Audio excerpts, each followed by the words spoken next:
While I enjoy intense sessions of arcade action, blowing the faces off of zombies, and other assorted craziness, sometimes it's nice to just get the opportunity to chill and relax.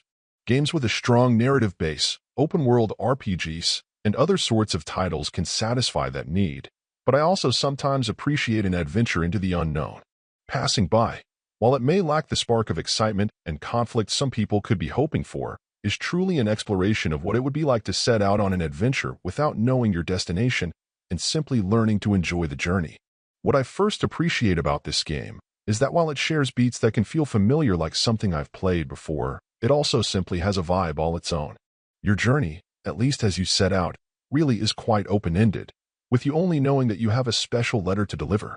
The details of specifically who and where aren't known, so you may feel a bit uneasy simply picking up and leaving where you've lived your whole life, but that's how your adventure begins. What you do from there really is up to you, choosing where you land to try to grab supplies, discover puzzles that lead to hidden treasures, and meeting a wide variety of characters who all have their own stories to tell and who can usually use some help. What can be a bit challenging is that the experience, especially as you initially set out, feels like it is risking being aimless.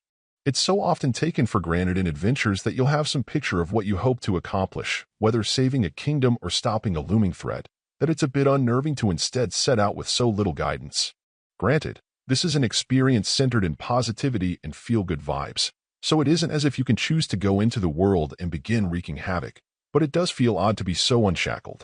What's nice is that you then realize you're just going on an adventure, doing your best to grab what you need along the way, and that discovering the world little by little can be rewarding in itself. I think the most important word in the game's title communicates what's most important in it, and that's the journey. It's all quite pleasant, typically only moderately challenging to work out some environmental puzzles, and is meant to be savored at your leisure without the weight of an impending world-shattering event you're looking to put a stop to.